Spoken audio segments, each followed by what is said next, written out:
You already in here. Shout out to Christopher Martin Jr., one of my great supporters. I hope you enjoyed your book.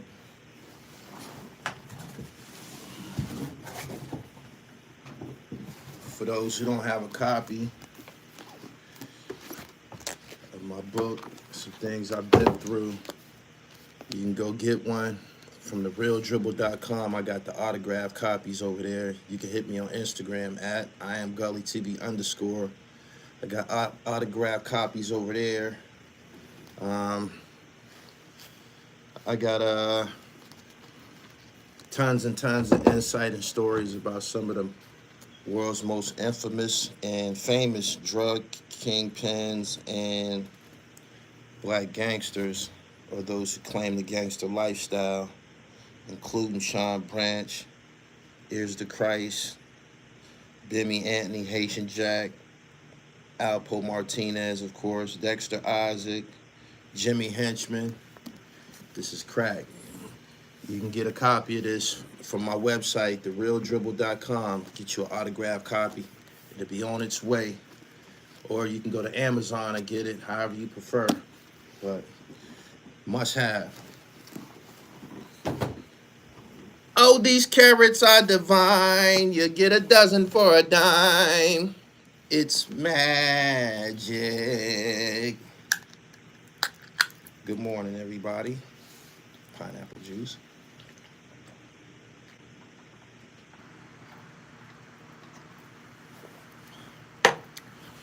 Good morning. We got lots to talk about this morning. I saved it for y'all. I'm gonna wait for a few more people to come up in here. Look like the notifications just going out this morning. We up dribbling. Boom, boom, boom. Subscribe to the channel, The Real Gully TV, hip hop, sports, and fashion at its finest. Pillmatic 2 on the way, May 15th, on all streaming sites. Mr. CR, good morning. You up early out there. Calisthenic King. I'm going to the gym a little bit later. I had to come in here and deal with this. I know.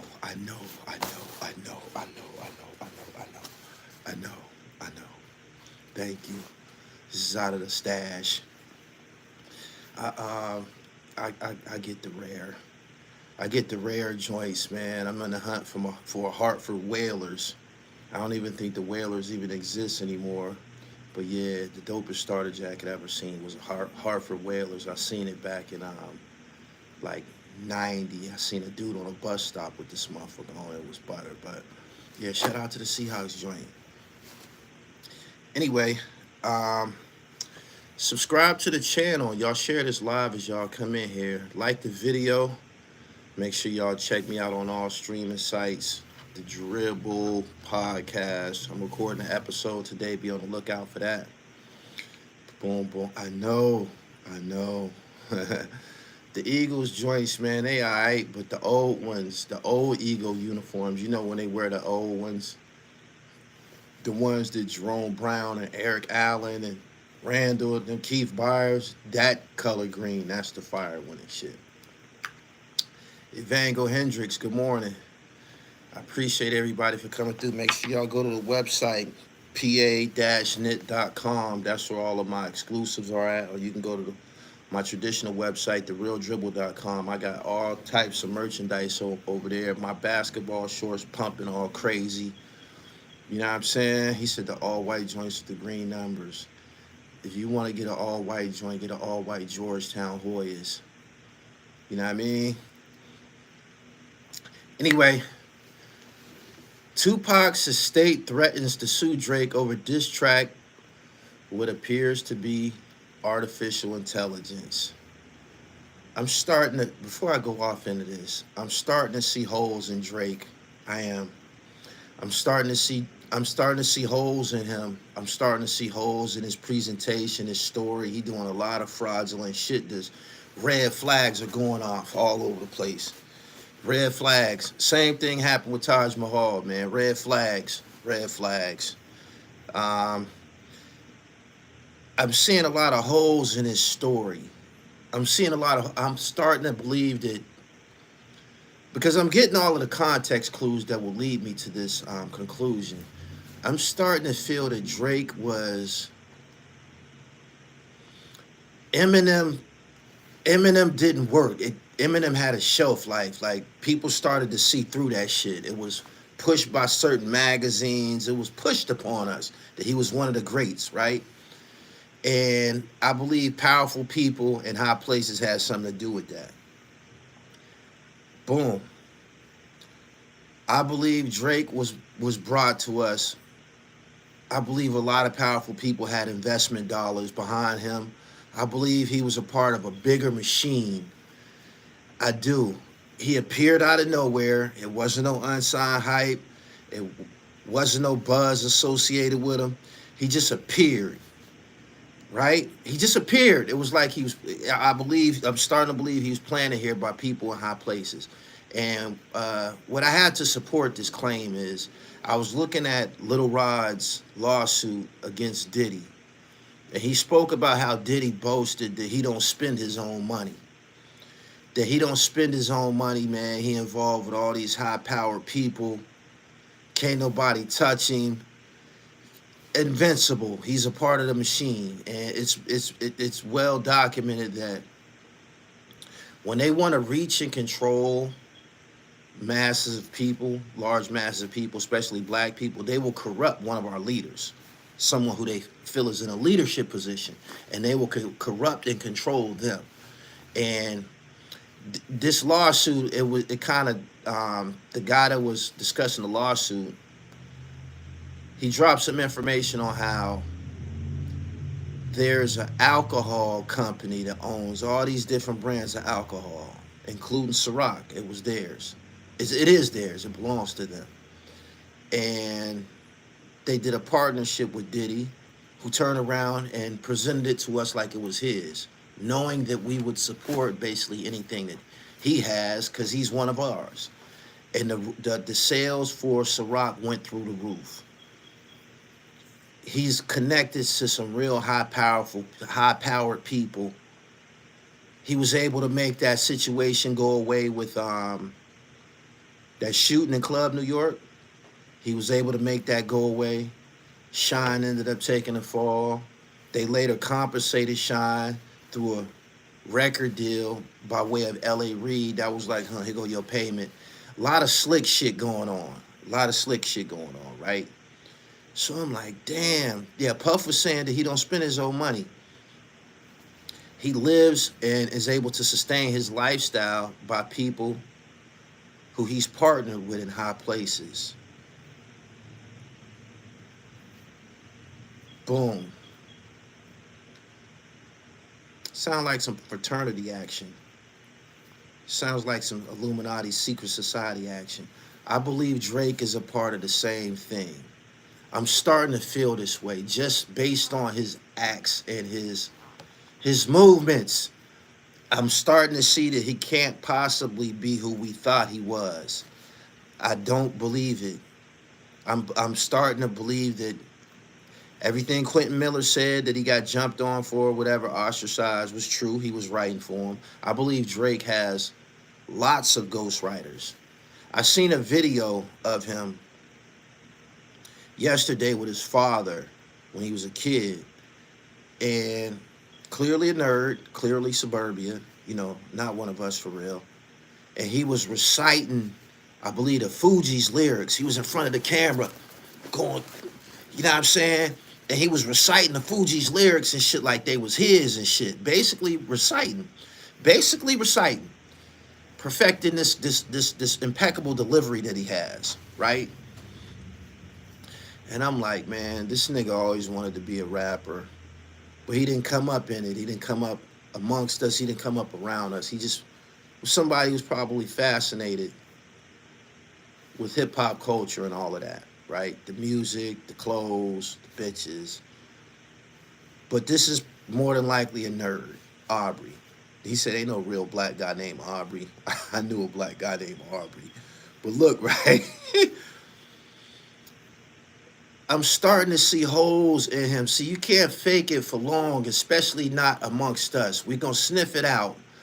And you get in front of cameras and recording devices, and we're able to build this case against you. You know what I'm saying? We're able to build this case against you. Again, He popped up out of nowhere. Highly skilled rapper from the door. Took off like a rocket. Now he's in the big three. He's not displaying big three caliber traits. His actions don't support him being a big three situation. Them guys or the internet or whoever created this big three thing, right?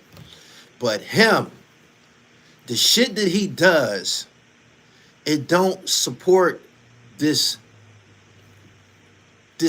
legacy or this track record that he built. It doesn't. Case in point, I'm gonna give you all of this before I go into this Tupac thing. When he was in a battle with Meek Mill, I believe, his ploy was to interject and align himself, fictitiously align himself with who? AR-Ab. Whenever you get into some conflict, you reach out to some niggas that got a mass following or some shit like that. So that the first thing that came out of his mouth, I'm cruising to Philly listening to AR-Ab. Nothing about you says you listen to AR-Ab, fam. Nothing about you says you listening to AR-Ab. As a matter of fact, a lot of us didn't really listen to AR-Ab. We listened to him when he did some dope features. The blows with him and Dark Low, them shits was dope. Goons Gone Wild with Meek Mill, though, that was dope. Blood Brothers with Leak Moss, that was dope. A lot of times the shit that AR-Ab did that we found extremely dope or effective, it was a collaboration song. It was with somebody else. I don't believe AR-Ab was anybody's like favorite rapper. There's probably some people that like his music, like his content, but I don't think he was ever anybody's favorite rapper. AR-Ab's rap style is kind of basic. It's not really intricate and shit. It's really basic, right? And the way that he says it with passion and aggression, it probably, enhances it a little bit. But he was never like no dazzling lyricist type guy that everybody liked. This is just the facts. Boom. Drake said he came through listening to AR-Ab and shit. And that's what that became the big ammunition. That became the big ammunition, the AR-Ab line. Because Meek and AR-Ab was already kind of off into it and shit. So Drake said, okay, I'm going to use this. I'm going to use him. And hopefully I can turn the attention away from me and put the attention on them niggas. And that's what happened. It ended up being some shit between Meek and AR. And it was supported by Dark Low with his ugly, dirty, sweaty ass making that video. OBH, OVO, nigga, it's on. Knowing damn well a motherfucker like Drake would never, ever occupy the same room with no niggas like OBH. Nowhere, and you never see no picture of him with them niggas. You never seen him on camera with them niggas anywhere. There's no way in hell he would ever occupy the same space with them niggas. The Goonies. Yes, they were Goonies. Yes, people got killed fucking with them niggas. You feel me? But, yeah, Dark Low. Oh, OBH, OVO. Turned him against Meek Mill. Sweaty ass, traitor ass nigga. Turned him against Meek Mill, and it became, Drake's way of getting on out the way. Boom. He's into another battle again, right? He's into another battle. This time with Kendrick Lamar.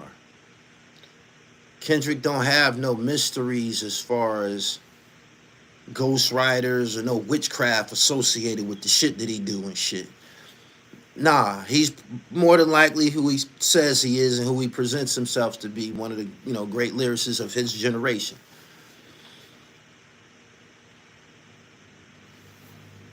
This song with Tupac and Snoop Dogg on it, people asked me over the weekend, what did I think about it?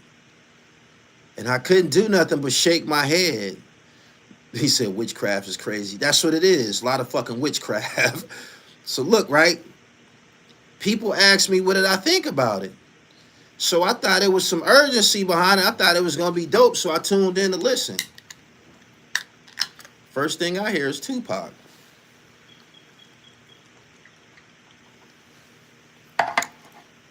It don't really sound like Tupac. It sounds like the best that they could do. It sounds like it was witchcraft, like it was genetically engineered. But I seen Tupac in concert. I've grew up listening to his music. It didn't all the way sound like, it sounded like a Tupac impressionist or some shit. So people ask me, what did I think about it? I'm like, that shit was corny. Like, why did he do that? I thought that the whole song was an AI song. I thought somebody on the internet created this shit. Come to find out, this is really his song. Who told this goofy motherfucker that this shit was acceptable? Who this was the coup de grace. This was the final straw. This is the fatal blow. Who told this nigga that this was permissible or this was a good idea? This show you that there ain't no real niggas in the room. There's not no people amongst us who grew here. We grew here. He flew here. There's not none of us around him saying, yo, don't do that, fam. Like, don't do that for a variety of reasons. Number one is Tupac. Don't fuck with his art. Don't do that, man. He has devout fans. You can't use him in this. This is a bad idea. Nobody told him this.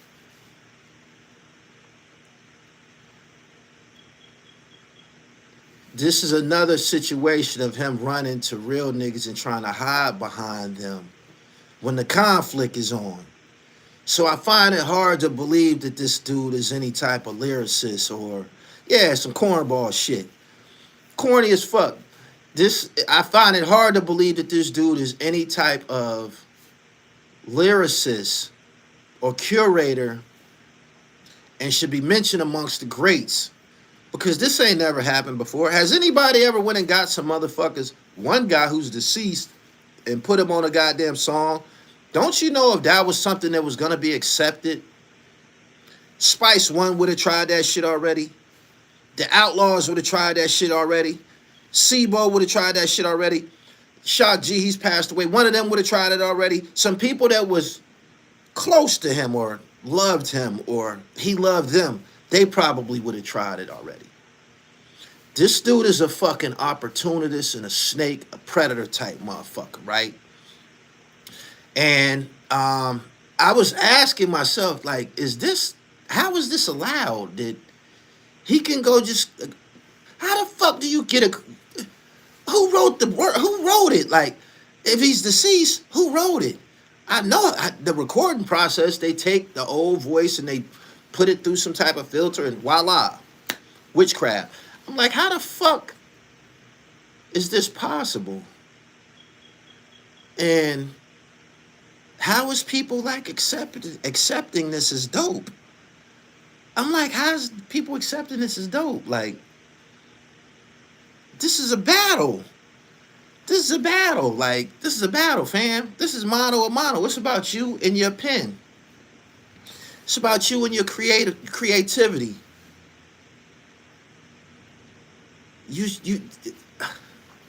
He's blowing his cover. He's blowing his cover. He said most Drake fans don't come from hip hop. So check it out, right? According to NBC News, dated April 24th, 2024, Tupac Shakur's estate is threatening to sue Drake over his recent Kendrick Lamar diss, calling what it appears to be the use of an artificial intelligence generated version of the late rapper's voice, a blatant abuse of his legacy. Drake released the track Tailor-Made Freestyle on his Instagram page Friday using AI software to generate verses emulating both Shakur and Snoop Dogg. In a cease and desist letter, Wednesday, Howard King, an attorney who represents Shakur's estate, requested that Drake remove the track from all platforms where it is publicly available. Drake, whose legal name is Aubrey Drake Graham, has until noon Thursday to confirm his cooperation. Otherwise, the state will pursue all of its legal remedies against him, according to the letter, a copy of which was obtained by NBC News. Tailor-Made Freestyle, which is not yet on streaming service, is Drake's latest diss against Kendrick Lamar amid their feud. Not only is the record a flagrant violation of Tupac's publicity and the state's legal rights, it is also a blatant abuse of the legacy of one of the greatest hip-hop artists of all time, King wrote in a letter, which was first reported by Billboard. The state would never have given this approval for this use. A representative for Shakur's estate had no additional comment. A representative for Drake's declined to comment. The letter warned that Drake's non-consensual use of Shakur's likeness violates Shakur's right to publicity and intellectual property right, protecting against the misappropriation of somebody's name or image. The track and its popularity have created the false impression that the state and Tupac promote or endorse the lyrics for the sound alike, the letter states. Shakur's estate seeks damages, including all profits from the record, as well as additional damages for substantial economic and reputational harm caused.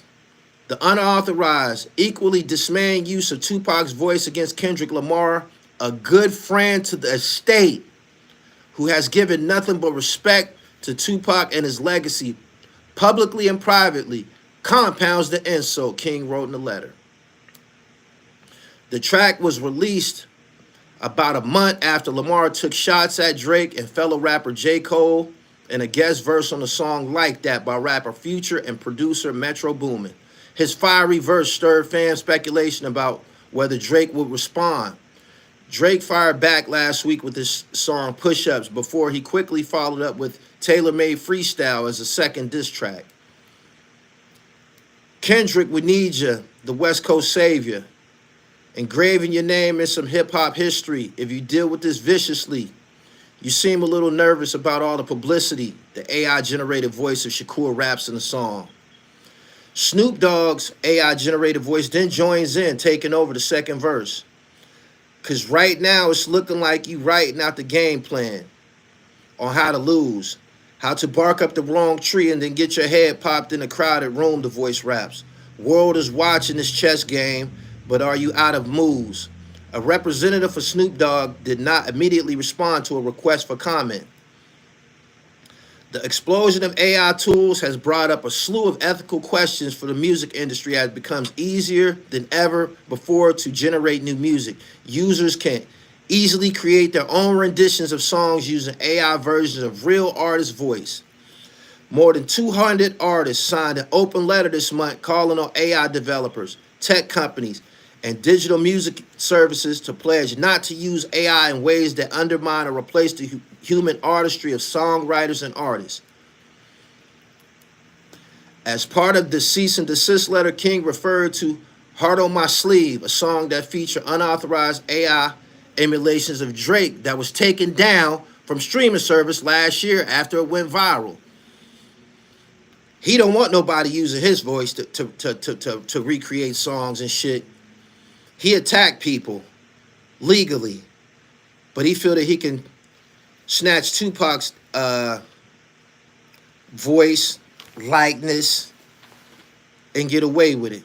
Even more recently, no doubt with your approval and possibly even at your request, your record label took down a well-publicized AI imitation of you in The Weeknd with a great deal of news coverage, highlighting how damaging the fake was to you. So, not only is he a fraud, he's a selfish hypocrite. And this is unacceptable. This right here, I feel blew his cover. I believe Drake was planted amongst us so they can keep a stranglehold on the music business. They got to keep an iron in the fire. They have to keep an iron in the fire. This is why people that don't look like me and you own the music business. They're applying cheat codes and shit like that. I bet you Drake got a room full of motherfucking writers. A room full of writers, highly skilled writers, who have signed cease and desist letters and they can't never say anything about this shit. But the video that I seen of him when he was a shorty, he was reciting the Fugees lyrics. That's probably something that he learned to perfect, reciting and reading other people's lyrics. But as far as him being the author of some of these dope songs, I find it highly unlikely. He said Lil Yachty is one of them. I find it highly unlikely. He's the quintessential white man. How didn't Snoop put him on blast? Snoop has done a lot of questionable stuff in front of us that, you know, Snoop has done a lot of questionable shit. And Snoop's relationship with Tupac, especially after Tupac was deceased, his actions, it showed that he probably didn't, him and Tupac's relationship probably wasn't real. It probably was more so something that was put together at the behest of Marion Knight. Y'all like this video? Good morning. I was reading Puffy's lawsuit, and Puff speaks about how much power he has. I like to believe that part of the reason the roof fell in on Puff is that the powerful people that he spoke of, he said he didn't spend his own money. The powerful people that he spoke of, he also spoke of an industry trick where they send their money to offshore accounts. His was in Germany somewhere. The money that he does have, he put it in Germany somewhere. So if the U.S. come at you for some crimes or some shit, they can't touch it. This is some information that he more than likely got plugged into by the higher-ups, the people that he deal with, the people that he say helps him sustain his lifestyle. One of these people, I believe, is this alcohol company. I can't recall the name of the alcohol company, but this alcohol company, they own lots of liquors.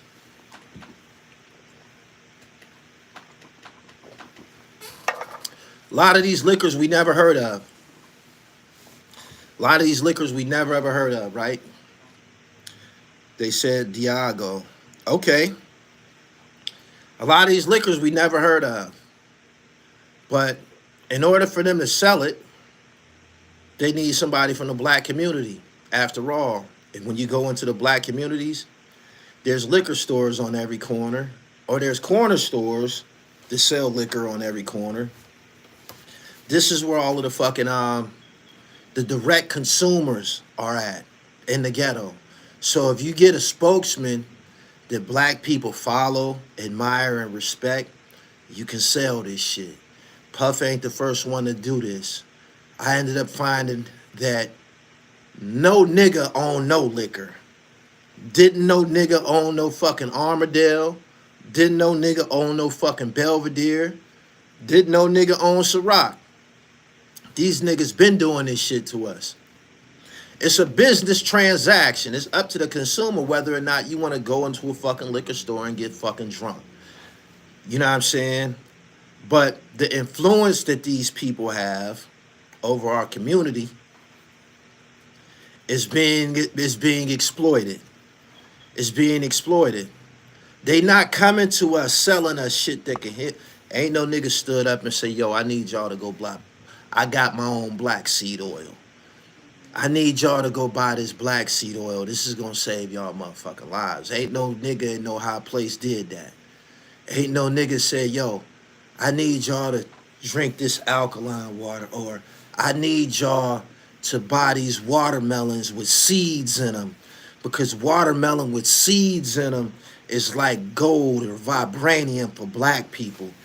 They tried to ridicule and ostracize and put a stigma attached to our great watermelon. But you don't see niggas pushing.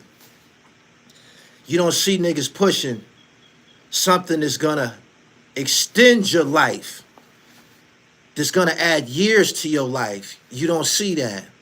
You see niggas pushing shit that will kill you. Alcohol kills more than anything. You feel me? You don't see, this is what they, yeah, go and sell this shit to your people, nigga. Have Ciroc parties all over the goddamn world. Pack them in and sell them the liquor. Thank you. And after a while, Puff either understood he was being used and abused, or he wasn't being compensated fairly. You know what I'm saying? He said Hypnotic, Cristal, Douce, Ciroc, Ace of Spades, Patron. Puff felt that he wasn't being compensated fairly or something. There was some type of disconnect, and he sued him.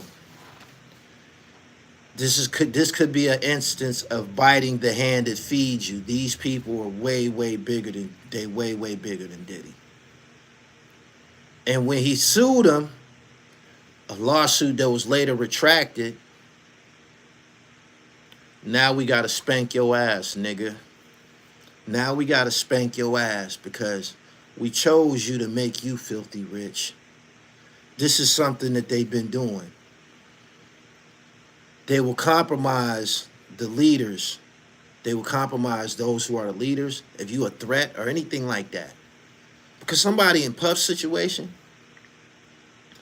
he can tell the same way he tell motherfuckers to go buy liquor, he could tell motherfuckers go vote for this person. We supporting this specific candidate. Go vote for this person. We want to get this law passed. He can do that. You feel me? But again, they will corrupt the leadership and we'll pay you to destroy the masses. And when he filed his lawsuit,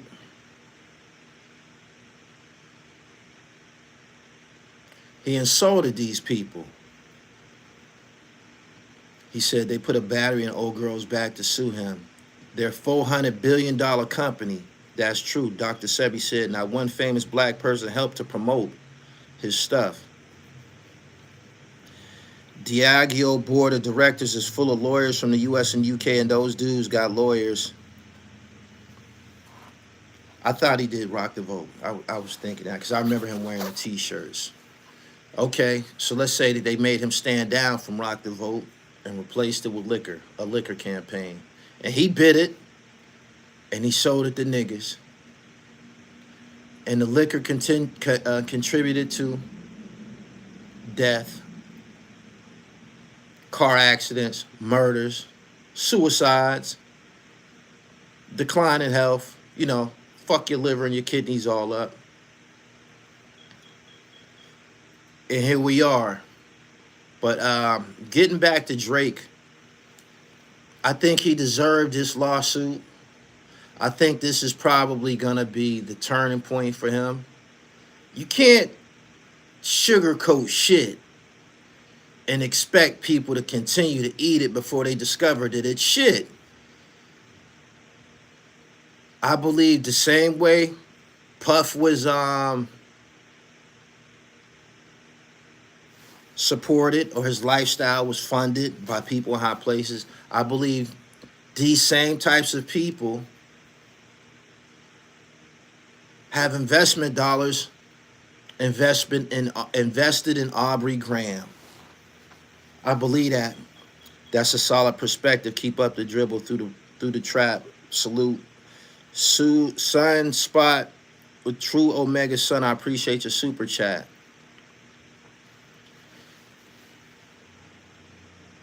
Drake disappeared and became one of our favorites real fast. I believe he's GMO.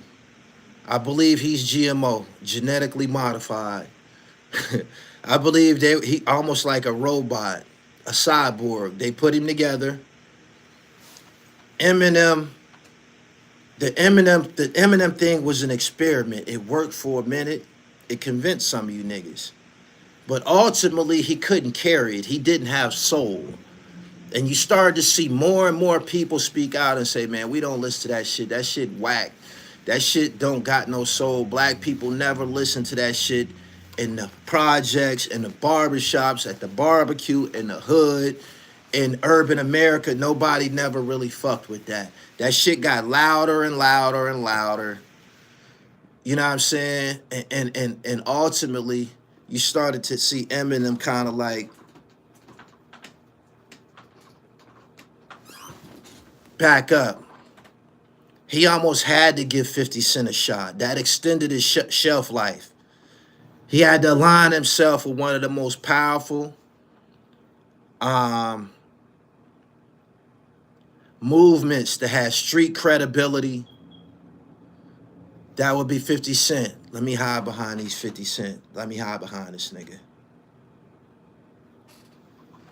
That has started to become a similar instance of these guys who aren't who they say they are, trying to align themselves with people who have authenticity, like Taj Mahal. He's from fucking Waterloo, Iowa. He didn't grow up amongst us. He didn't grow up like us. None of that shit. Came to the East Coast in 1997, 98. I got the year. I also got a list of all the properties or anywhere that you signed a fucking lease. And so I know when you came to the East Coast. I got the list. Aligned, you worked in a barbershop, Taj. You looking at all these live niggas coming through there, and you starting to absorb all this shit, and you say, man, I want to be just like him. I don't want to be a barber. I want to be just like this nigga sitting in this chair talking this live shit. Yeah. And before you know it, he appeared on 45th and Broadway and tried to attach himself to the Diplomats. They allowed it to an extent because him using their Diplomat logo on his brand of mixtapes through upstate New York will continue and keep Cameron's stranglehold on the mixtape game. When that was no longer around, when the Diplomats went south, when they was no longer in power, what did he do? He started to pretend that he was from Brooklyn, Brownsville, and ultimately found a way to attach himself to Rock Marcy. These type of motherfuckers exist. These types of motherfuckers exist. He says Snoop went live. We want to hear, well, we already know what Snoop gonna do. Snoop gonna make them niggas pay him something. Snoop gonna make them niggas pay him something in a method that, cause Tupac did. Snoop is gonna make them pay him something, compensate him in a manner that his relationship with Drake remains in a good state, in a good place. Because they just came back out. The dog pound just came back out. And they somebody who would benefit tremendously off a feature from who? None other than Aubrey. None other than Aubrey Graham. It's a dirty, dirty business. It's a dirty business. So, yeah, that's why you ain't heard Snoop fly off into a rage. They done already negotiated what they're going to do with Snoop. And it's cool, homeboy. It's cool. You know what I'm saying? Everything going to be all right. And that's how that's going to iron itself out. He said Snoop was on his last album. There you go. Now we can believe the things that Pusha T said. We can. It's starting to be easy to see exactly who he is and shit. If you're not one of us, if you didn't grow here, and y'all know who I'm talking to, eventually you will do something that we don't like. Eventually you will do something that we don't like, and it'll blow your cover and let everybody know that you didn't grow here, that you're not really one of us. Like when you seen people publicly attacking or saying slick shit about Bill Cosby. Bill Cosby. When you seen people slip up and say some little slick shit about, the fuck did you just say, nigga? That's picture pages. That's Mongo Slade you talking about. That's Dr. Cliff Huxtable that you talking about. That's the Brown Hornet. That's Fat Albert that you talking about. What the fuck are you talking about? Do you know what the fuck has just came out your mouth? Do y'all understand? Do y'all understand? Do y'all understand that you blow your cover? You blow your cover. Like Fat Joe, he fucked around and said some old slick shit about Bill Cosby. Man, watch your fucking mouth, my nigga. Watch your fucking mouth. Watch your fucking mouth. Yeah, watch your fucking mouth. We don't give a fuck about what them grown bitches did, what type of pills they was popping, or none of that shit. Motherfuck them. We wasn't there. We didn't witness this. We picture page babies, goddammit, and watch your motherfucking mouth. Feel me? So, there's some people who will display traits or actions to let you know that they're not one of us. You feel me? That they not one of us. And Drake, when he did this shit with Tupac, he letting you know, he's showing it. Damn it, I done blew my motherfucking cover. That's another situation that you don't fucking touch. You don't fuck with Tupac, man. What the fuck is wrong with you? You don't do no funny shit with Tupac. You don't. You don't. You ain't seen no niggas before this try to do this AI shit with Tupac. There's niggas that Tupac loved and loved him. Spice One, Sibo, ain't none of them got this grand idea of doing this stupid shit. But this motherfucker here decides that it's some slick shit to do. And when does he does it? When did he do it? Right in the middle of conflict. Right in the middle of conflict. Yeah. When the heat get on, pressure bust pipes, man. Imagine what it'll do to a human being. Imagine what it'll do to a human being. He couldn't take it. He couldn't take it. So, yeah. He said the ghostwriter shit exposed him way before this. This is the icing on the cake. This is why, this is how and why you can believe the ghostwriting history behind this nigga. This is how you can believe everything that was said about him. Because of shit like this. This was not a mistake. He thought this was thorough or something that would be permissible, or he thought it was a good idea. The pressure is on, the heat is on. Last time the pressure was on, I ran a hit behind ARAB. What do?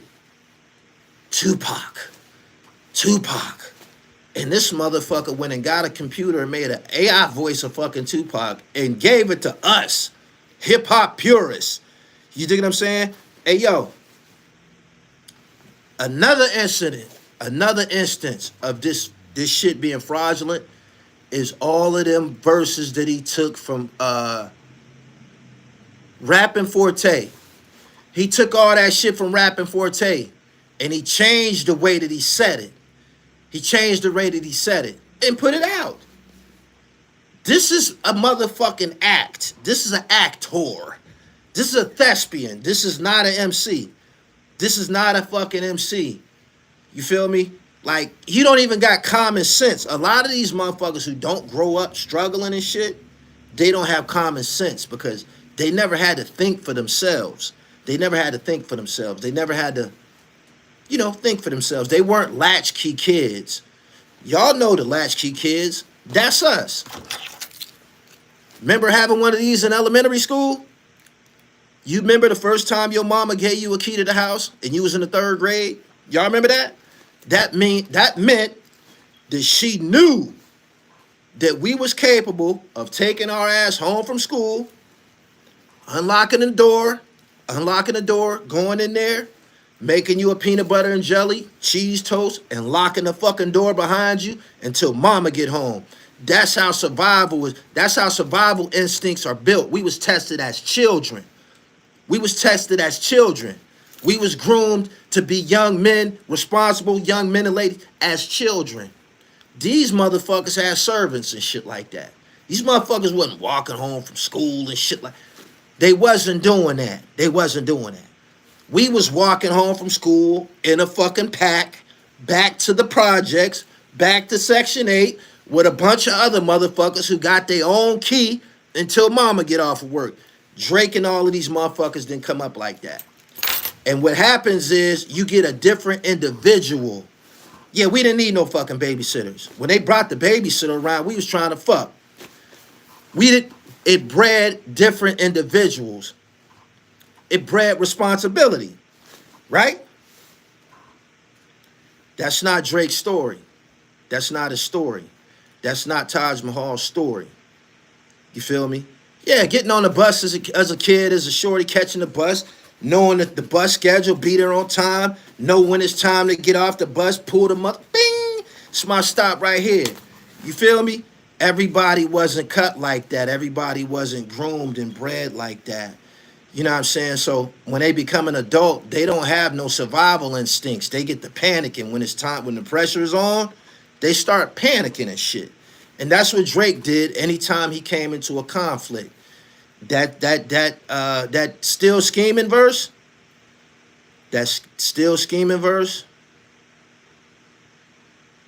when he was battling Common, I gotta question that shit. I don't think he wrote it. He's showing too many, it's too many holes in this nigga's story. So again, the latest news is Drake being threatened. He got by 12 noon today to make his decision whether he gonna take that shit off all streaming sites. Rick Ross gonna have a ball with this shit. All day long, man. This motherfucker done cut his nose. He don't like his nigga nose. You don't want to be like us for real. You can cut your nigga nose. You getting liposuction, all type of shit that we don't do and shit. You doing shit that your people do. You feel me? Straight up. Even when somebody is birthed half original man, they will side with the side that they feel is more favorable. They will. And he clearly didn't choose us. Not until he encountered hip hop and he said, "Oh, this shit is kind of slick." So he said, Pusha T exposed him for wearing blackface and blacked out the beef like we didn't see that. I just had to be the first to point all of this out. Lastly, before I get up off of here, y'all like this video. Before I get up out of here, I have to interject this information that I got about Sade Robinson. The blood that was found in the murder suspect of Sade Robinson in Milwaukee, that's the young lady who was dismembered by that caveman. They found other blood in his house on a comforter and leading down to his basement, like on the stairs. It wasn't Sade's blood. It was somebody else's blood. So this kind of would lead you to believe that he probably has other victims. This is a Jeffrey Dahmer in Milwaukee 2.0. And it won't surprise me if he killed all black women. All right? He said, DMX expressed how he really felt about Drake. The dog sniffed it out. Real as it gets. DMX, rest in peace. I got to get up off of here. I got work to do. Y'all subscribe to the channel. Hit the bell so you get the notifications. Look for my latest episode this evening on the Dribble Podcast on all streaming sites. May 15th, Pillmatic 2. Make sure y'all go to the website, therealdribble.com or pa-knit.com and get you some knittage, man. We still rocking that shit. Hip Hop, Sports, and Fashion by Gully TV. Y'all have a wonderful day. Peace.